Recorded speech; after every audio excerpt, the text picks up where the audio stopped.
Isn't that fun? It's really good. Oh, hey, welcome to all of those who are worshiping online with us at all of our different sites. And if you're a guest, we're just really glad that you're here and pray that it'll be a meaningful day. We're launching a new series called Reset, Finding a Fresh Start. And I think most of us really could find a fresh start in one arena of our life. And so I've taken upon myself to take a look at the Gospel of John, chose 8 different subject matters where I think a reset would be helpful for us. You find them there on the screen, but inside of your programs, you can also find the list of subjects. This is an invite. You may know someone in your sphere of influence who could use a reset, a fresh start. Take this with you, invite them to join us and to come and worship with it at Westwood at any of our sites, and we'd love to have you. I invite you to take out your teaching notes as we jump into this message today. I've entitled today's message, The Approval You Long For. Because wanting to be liked or accepted is just a natural reality for all of us. I want all of you to like me, and I like all of you, most of you, and therein lies the quagmire. We want and we give in different kinds of ways. The reset question I want us to ponder and actually stare in the face today is kind of 2 expressions. First, whose approval do you seek? Or, who are you living for? Who are you living to please in your life? That requires a little bit of thought because these aren't easy questions. But the answer is profoundly shaping the lives that we live, the friends that we choose, the words that come out of our mouth, the work that we engage in, the play that is before us. No, who we seek to please informs all of those realities and so much more. Our text today presses us to ask those questions and to think deeply about them. Jesus, we find, is challenging the Jewish leaders of the day, calling them to reset their own journey, and who it is they are seeking to please in their life. They have God's word in their head, there's affirmation there, but not in their hearts. And it's causing them to miss what's most important to the end, that Jesus gets pretty bold and says, really, you're people pleasers, not God pleasers. Now, that can upset the equilibrium of your journey and how you view your life. We find it in John's Gospel, chapter 5.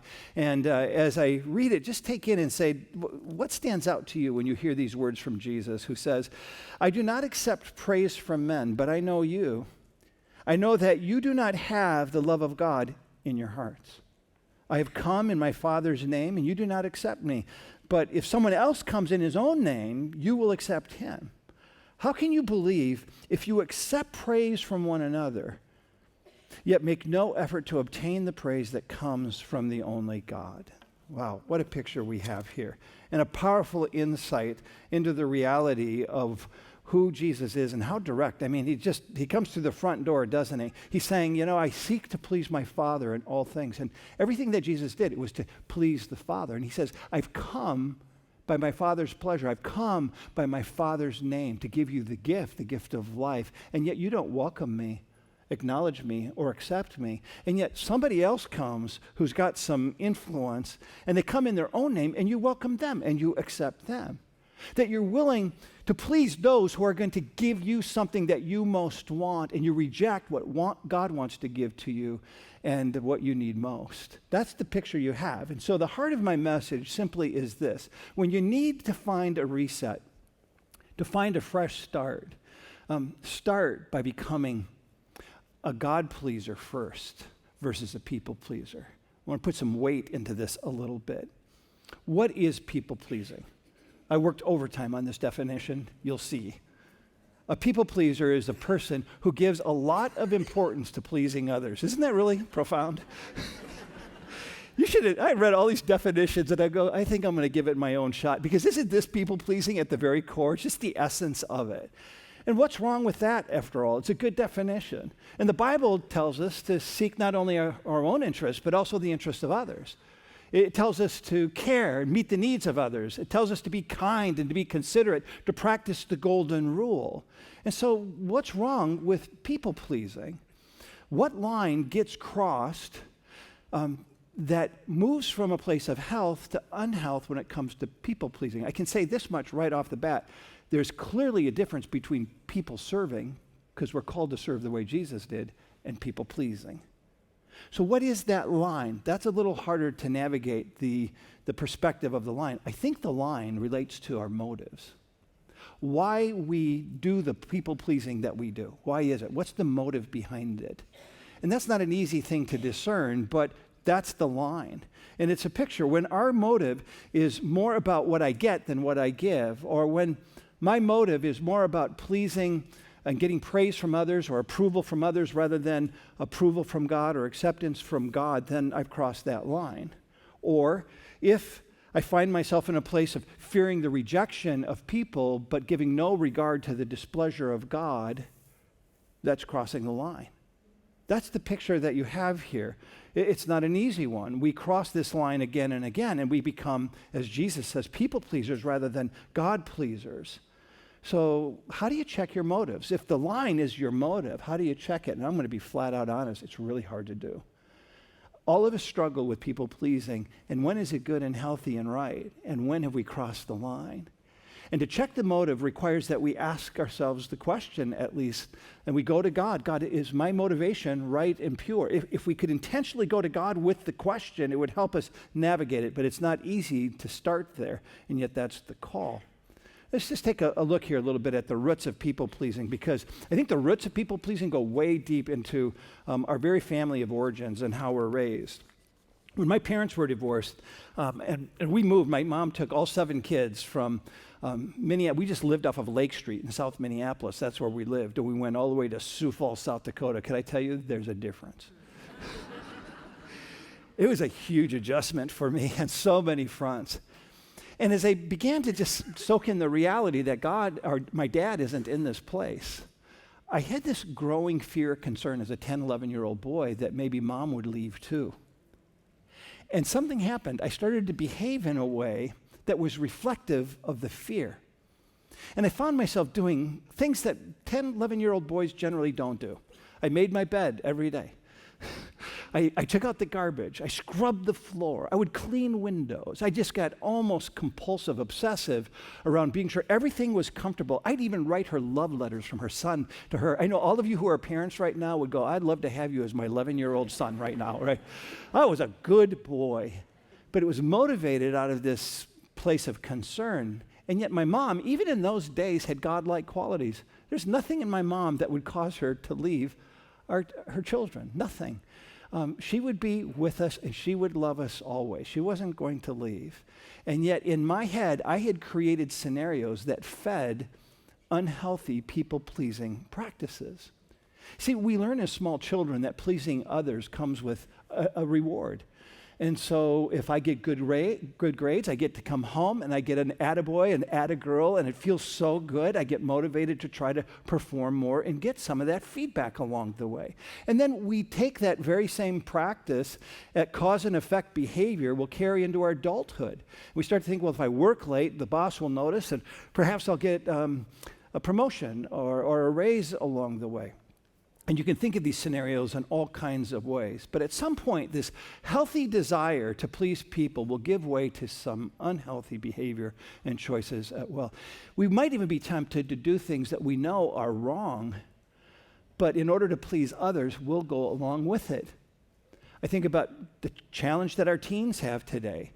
And usually it's the peer pressure or the desire to be liked or accepted in a group that would cause me to consider moving into a place where I might steal something or drink, or what's getting all the news right now is to vape. The vaping deal is really causing an alarm. Why do we have such a high percentage? And a lot of it gets motivated out of this desire to be liked. Or a business leader will sometimes make an unethical presentation concerning a product in order to please the client, to give them the best view possible when it may not be fully truthful.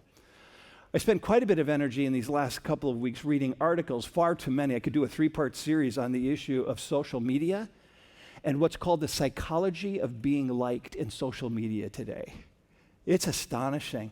And to see the research, because it's been around long enough, so now we have these patterns of our behavior that when we move into that place of checking your social media feed, whether that be a Facebook or Instagram or Snapchat, that the first thing we do is to look to see if anything got tagged or where people gave me a thumbs up or a heart around something that I posted and they liked. And that little series of thumbs up and hearts creates this feel good that I feel like to the end that it makes me want to post more. And it's become this contagion in the journey. And so the research now has gone to the brain. So they're telling us this is what happens. Why do we get this feel good and this need to keep on posting more, looking for the thumbs up and the hearts? It's because of one thing, dopamine. That when we get the thumbs up, it releases in our brain the hormone dopamine, which is your feel-good hormone. And it causes us to move into that pattern of wanting to do it more and more, even though it could be dangerous in moving that kind of place. And this is why we have the selfie craze that we have today. Why do we have so many selfies? We have so many pictures of ourselves because we get all the likes, way to go, cool place, and all of a sudden we find ourselves posting more all the time. Anybody have any? This is me, huh? Is there a selfie craze or not? I think we're going to be in the selfie generation for a long time. All of my life, it's going to be selfies. And I don't have any pictures of myself before I was 4 years of age. So the very first pictures I have of me is under 4 years or when I was about 4 years of age. And I think about my grandchildren today.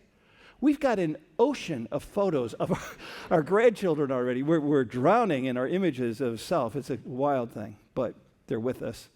All of it is to say there's an addiction that forms. We understand or addictions happen when our normal appetites begin to take over us and control us. So we just have to have it. And we understand it in those normal lanes and those pathways of drug addiction, sex addiction, eating addictions. They've been around for a long time, but it's relatively new to move into these new arenas. So I came across this article on Social Sciences that there's an approval addiction that is now recognized, and it's those people who just have this insatiable appetite for approval, and they do all kinds of things to get that affirmation, to be liked. So when we feel unsure about ourselves, we look for that fix, and we seek someone to comfort us or to reassure us that everything is okay and that we're acceptable. And when that becomes your norm, all of a sudden you start looking horizontally for that to be fed. Well, with that background, I want to speak into three primary symptoms of this approval addiction, this disease to please. So this is kind of like when you're supposed to get uncomfortable right now, because this is like a quiz. So I'm going to share three primary symptoms. I'm just going to tell you that there's 10 that I came across. I'm just going to have the time to share three. So you might think to yourself, well, I didn't hit those three, so I'm good.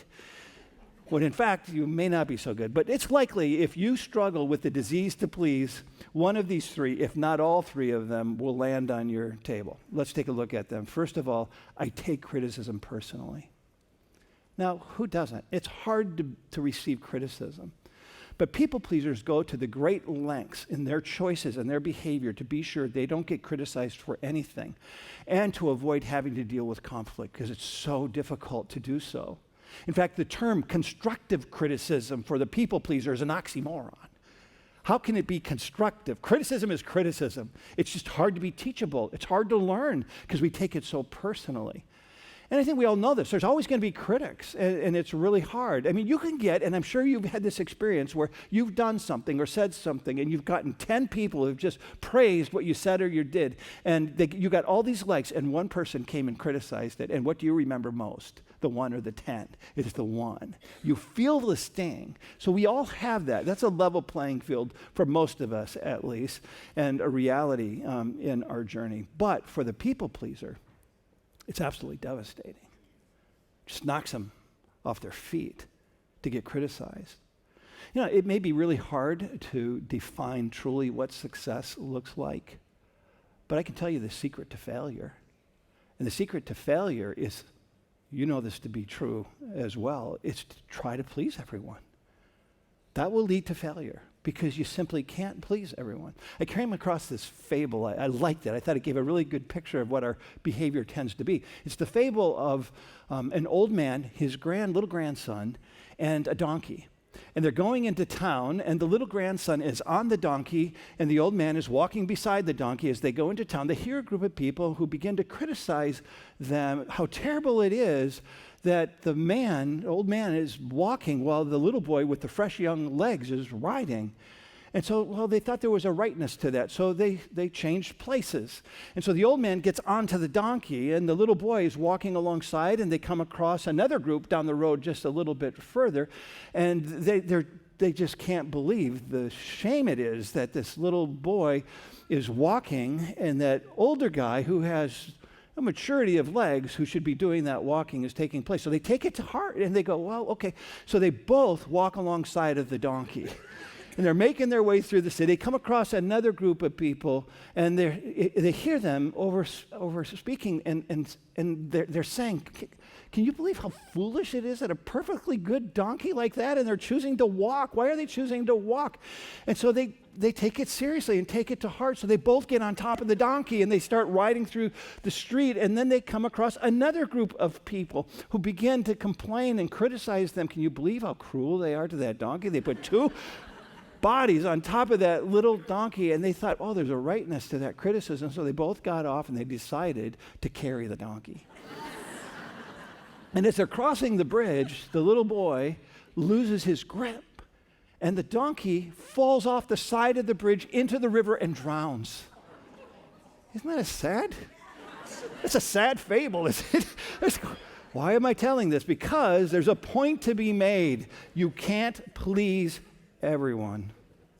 Would you say that with me? You can't please everyone. Because when you do, when you try to live your life according to the opinions of others, something will give. There will be damage. There will be pain. There will be hurt if you live off the opinions of others. Secondly, I have, second symptom, a fear of rejection. That people pleasers want to be well thought of, and so they crave acceptance, and they totally dread rejection. One of the articles I read had a paragraph that related to an interview that took place with Rolling Stone and Howard Stern, the shock rock radio talk show kind of guy. I don't listen to his program. I'm not casting judgment if you do, but I found it an important thing that got included in it. He just signed that $100 million with Sirius Radio, and having a very transparent, open conversation. And he said to the interviewer that he just needed to hear every day on a daily basis praises from people, that he could not function without it. And he said these words, the curse is I take it so seriously, I gotta know, do you think I did a good job, a good show, and are you satisfied? That's the neurosis, and that's the source of all the problems for me. You know, I think a reset happens when you become aware of the source of your problems. And for him, it was needing acceptance and affirmation, the praise of people to the end that he lost his health in that deal. He had lost his previous job because of this neurosis. And it's only then that he began to pay attention and get the help that he needed. And he did have a reset in his life because of this reality. No, a people pleaser lives a life where you start to feel like it's one long episode of America's Got Talent. And you're living your life as a performance before judges. And you're just waiting for the thumbs up and hoping you don't get the thumbs down in the journey. It may not be Simon Cowell who's your judge, but it is your friend or your family or a colleague, and it becomes hypersensitive reality for us. It's a cause for a reset. Then the third is I have a hard time saying no. And you might be thinking, well, Joel, you're getting awfully personal now, because who doesn't struggle saying no here or there? But here's the point of it in a people-pleasing world. Have you ever said yes to an invitation to do something that you really did not want to do, and really you didn't have the time to do it, but you weren't willing to say no because your need to be liked was so great from this person. You didn't want to disappoint them. And so you say yes. That's the crossover there. I mean, it's good to say yes, and sometimes yes means it's going to overcrowd your calendar for the good thing that you're going to bring to the table. But that crossover, the difference in that line is the motive. It's not worth overcrowding your calendar to be liked. That's the clarity that we get from this need for approval. I just read something that I thought was interesting concerning people pleasers, that being a people pleaser is like being a stray dog at a whistlers convention. Get that picture? All these whistles going off, and the dog is finding the loudest whistle to come and to bring, and to get that need to be liked, approved, accepted, done. going everywhere they need to go. I think it's that almost frenetic kind of feel, which makes me kind of curious. How many of you own a dog? Raise your hand. All right, so a good majority of you own a dog. Dogs are the consummate people pleasers. I have a chocolate lab. He just loves me so much, I can hardly believe how much he loves me. He just licks my hand. I mean, it's all the time. He just loves me, loves me, loves me. How many of you own a cat? Just out of curiosity. Not so many hands. Now, you might be shy to raise your hand. I'm not sure why you're not, but we had 2 cats for a lot of years in our lives, and I realized something in those years of having those cats is you don't own a cat. A cat owns you, and you just pay the mortgage. They are not people pleasers. Learn from your cat. Moral of the story. When we enter into a reset or trying to find that fresh start, one of the things you can do, a good practice, is to say no. I'll give you an assignment. Try to say no every day. You'll be amazed at how many things you can truly say no to, and they're right things to say no to, and how many times you avoid saying no. You'll be convicted in this little exercise. Just say no. It'll make a difference. I'm going through a personal prioritization process in my life right now. It's been over a year, probably a year and a half. I'm trying to get my life centered on what I must do. What are the 3 things I just must do versus what I can do? And what I've come to realize as I've aged is that all the things I can do have piled up, and I keep doing them to the end that the thing that I must do gets compromised. And it takes a lot of intentionality to move into a new season of life to say, what am I supposed to be about in this chapter of my life? I'm going through that. I say that with some transparency, but it might be an encouragement exercise for you to do as well. I can tell you this, I say no 10-fold times over saying yes to people. And I find it gets easier with every no. And people accept it. It's an okay thing, and it's very freeing. So just say no. Now, with that assessment of the symptoms, and now you know, and I hope you're not feeling devastated, but lift it up, because there is an encouragement in a few minutes. First, I want to talk about the perils of people seeking. And I use that word carefully. Perils? Do you mean that, Joel? Yeah. I think the danger of people seeking, it affects all of your life and all of your relationships. Let me give you a few ways in which this happens. First, and most importantly from our text today, is being a people pleaser will affect your relationship with God and your view of Jesus. I'm going to read the passage again, this time from a translation called The Message, written by Eugene Peterson. And we're just going to ask, would you just listen as I share the words of Jesus, and what one thing pops off the page for you? Just listen. I'm not interested in crowd approval. And do you know why? Because I know you and your crowds. I know that love, especially God's love, is not on your working agenda. I came with the authority of my Father, and you either dismiss me or avoid me. But if another came acting self-important, you would welcome him with open arms. So how do you expect to get anywhere with God when you spend all your time jockeying from position with each other, ranking your rivals, and ignoring God? What stands out to you in that little word? I think what stands out to me is our temptation to go horizontal, looking for others to meet our needs, to like us, to accept us, to approve us, and not going vertical. This little line in here is what popped off the page for me, that God's love is not my working agenda. Is God's love your working agenda?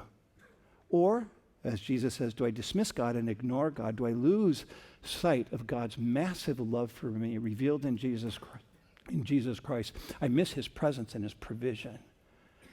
Oh, he just causes us to stop and to think deeply. Secondly, we find a peril related to people-pleasing, which affects your ability to make good decisions.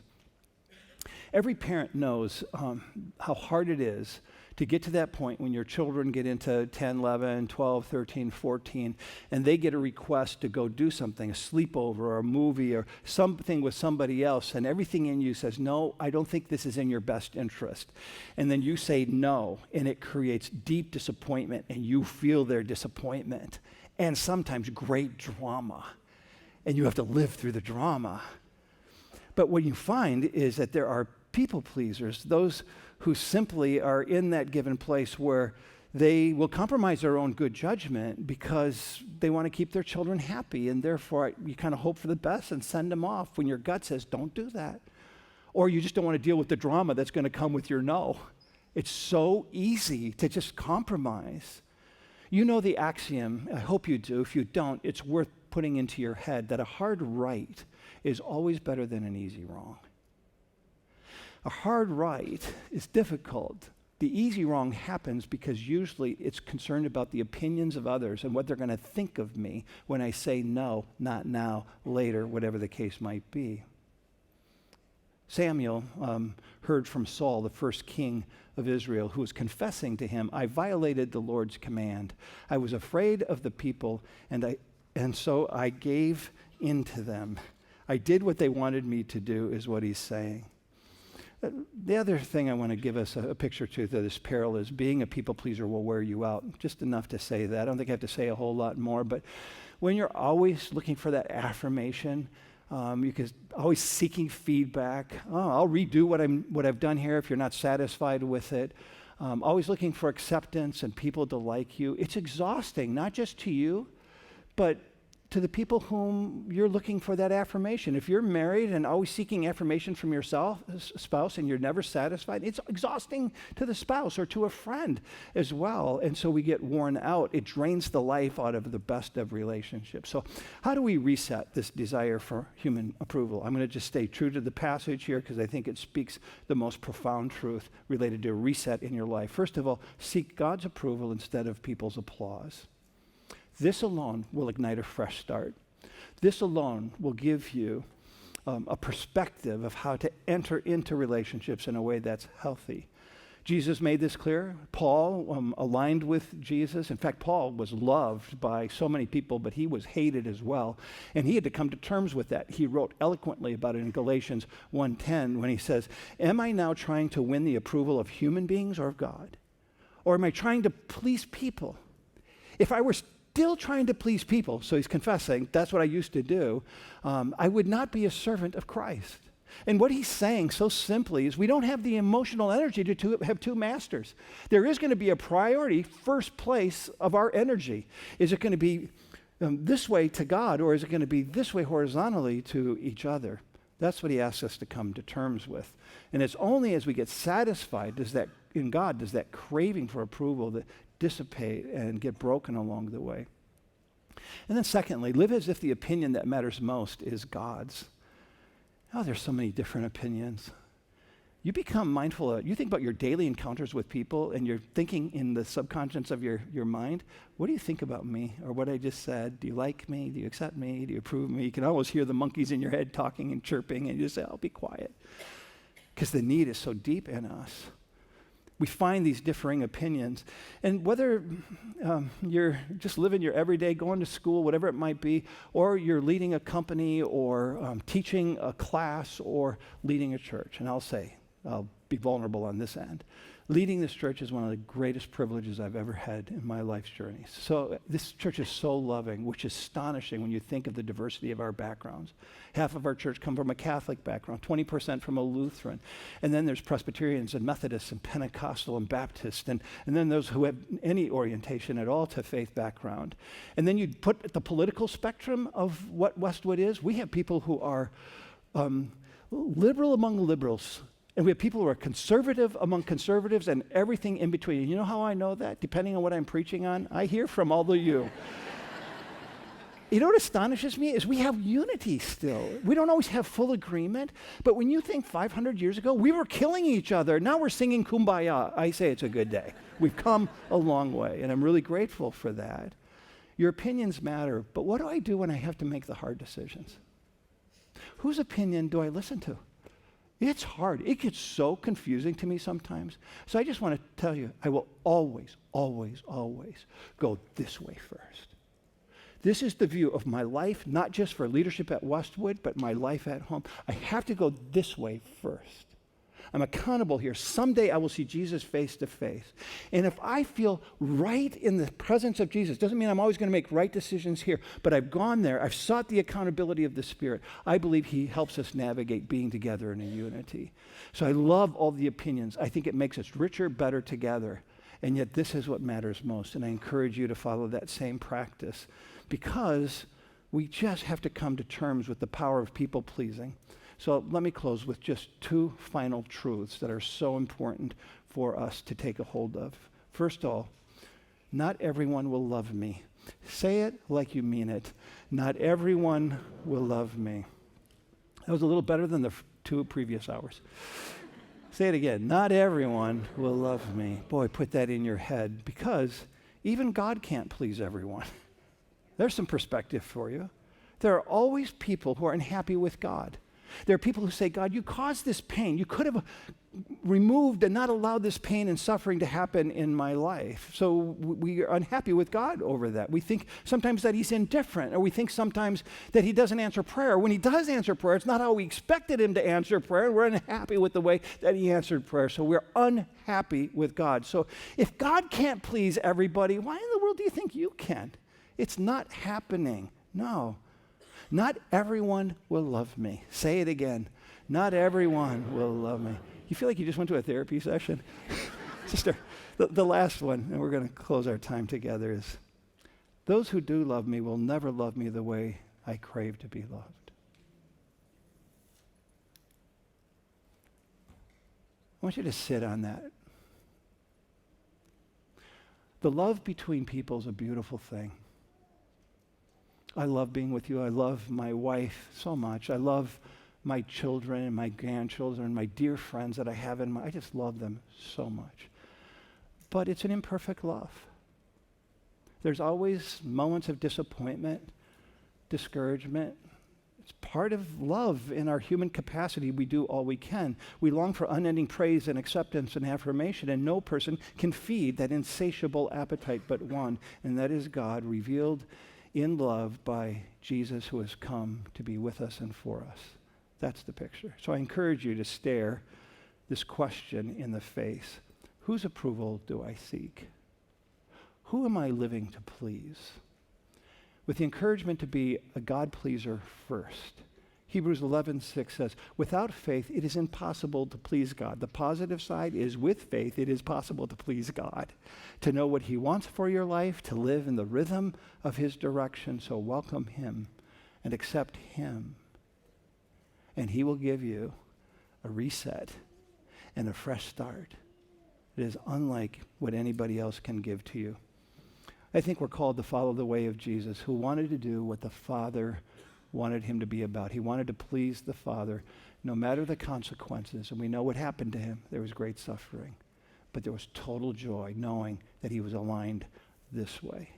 That's our encouragement. There's an old Irish hymn called Be Thou My Vision that speaks to the joy of putting God first as the priority of all things. I want to invite you to stand at all of our sites and just hear, before we sing together, the lyric of this great ancient Irish hymn. Riches I heed not, or man's empty praise. Thou mine inheritance now and always. Thou and thou only, first in my heart, high King of heaven, my treasure thou art. Heavenly Father, I and we could use a reset, a fresh start in an arena of our life. Please purify our hearts of all ulterior motives. Please fill us with the enabling power of the Holy Spirit, who gives us a capacity to aim toward you, to please you. No matter what people say or think about us, oh, I could use a fresh start. And so could my friends that are here gathered. Give us the flow from heaven to earth to make that possible. To your glory we pray. Amen.